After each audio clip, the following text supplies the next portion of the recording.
ये कहानी है एक ऐसे लड़के की जिसके पिता ने याकुजा गैंग के एक ओल्ड मैन से बहुत बड़ा कर्जा लिया हुआ था जिसे वो चुका नहीं पाया और उसने आत्महत्या कर ली।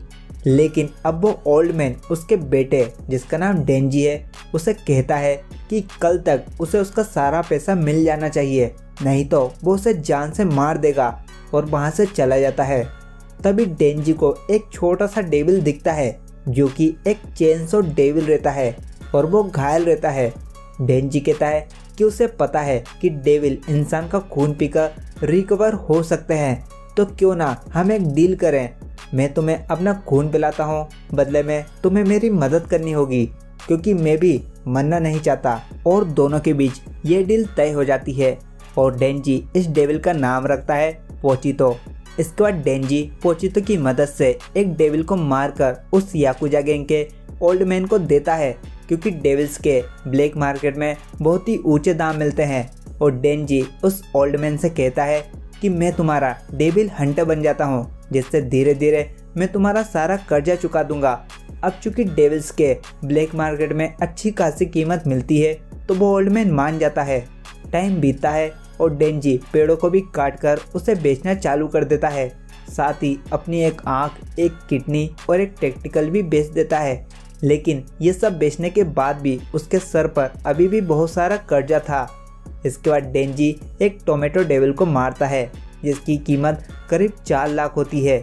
लेकिन वो ओल्ड मैन डेंजी का ब्याज वगैरह काटकर उसे सिर्फ 70,000 ही देता है, जिसमें से भी पानी, बिजली और रहने का किराया देकर उसके पास सिर्फ 1800 ही बचता है और इतने में ही उसे पूरा महीना निकालना है। डेंजी पोचितो से कहता है कि आज भी उन्हें सिर्फ सूखी ब्रेड खाकर ही सोना पड़ेगा, जो कि इनके लिए कोई नई बात नहीं थी। डेंजी पोचितो को बताता है कि उसने सुना है कि लोग ब्रेड पर जैम लगाकर खाते हैं, लेकिन हमारे लिए तो ये एक सपने जैसा है। और कहता है कि क्या लगता है मेरे मरने से पहले ये कर्ज खत्म हो जाएगा।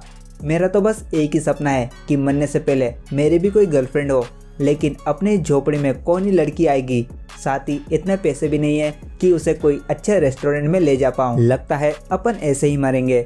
तभी उसे खांसी आती है और मुंह से खून निकलता है।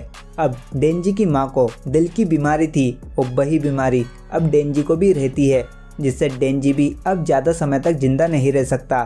तभी वो ओल्ड मैन वहाँ पर आता है और डेंजी को अपने साथ ले एक डेविल को मारने के लिए एक सुनसान जगह पर ले जाता है। तभी एक आदमी पीछे से उसमें तलवार घुसा देता है, जो कि डेंजी और पोचितो दोनों के आर पार हो जाती है।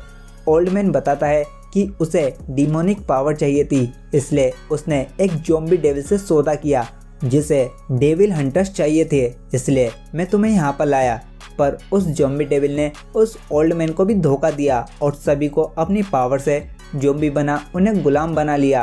अब इस ज़ॉम्बी डेविल को डेविल हंटर से नफरत है, इसलिए वो सभी डेंजी को मारने लगते हैं। डेंजी मरते हुए कहता है कि मुझे तो बस एक आराम से ज़िंदगी चाहिए थी और वो भी मुझे नहीं मिल पाई। और इसके बाद वो ज़ॉम्बी उसके टुकड़े टुकड़े कर एक कूड़े के डिब्बे में फेंक देते हैं।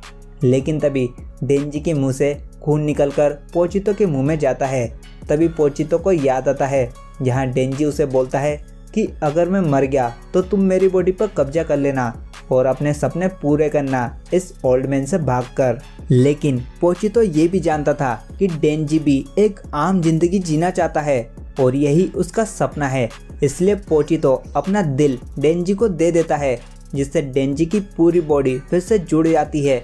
साथ ही उसके बॉडी के बहुत सारे पार्ट्स भी रिकवर हो जाते हैं जो भी उसने बेचे थे एंड उसके दिल की बीमारी भी ठीक हो जाती है। डेंजी को पता चलता है कि पोचितो ने अपनी कुर्बानी दे दी सिर्फ मेरे सपनों के लिए और उसे अपने सीने में एक डोरी सी दिखती है जो कि पोचितो की पूंछ हुआ करती थी, जिसे खींचने से पोचितो के चेनसो एक्टिवेट होते थे। तभी वो ज़ॉम्बी देखते हैं कि डेंजी तो अभी भी जिंदा है। डेंजी कहता है कि इनके पास तो इतनी अच्छी लाइफ थी, पैसे थे, फिर भी इन्होंने डेविल से सौदा क्यों किया। और यहाँ पर डेंजी को एक बात समझ में आती है कि इंसान को जितना चाहे मिल जाए उसे कभी संतोष नहीं होता, इसलिए वो इन्हें दोष नहीं देता। लेकिन अब चूंकि ये उसके सपनों के रास्ते में खड़े थे, इसलिए डेंजी अपनी डोरी खींचता है जिससे उसके दोनों हाथों और सर के ऊपर से चेन्स निकलती है और इस तरह बनता है डेंजी एक चेनसो मैन।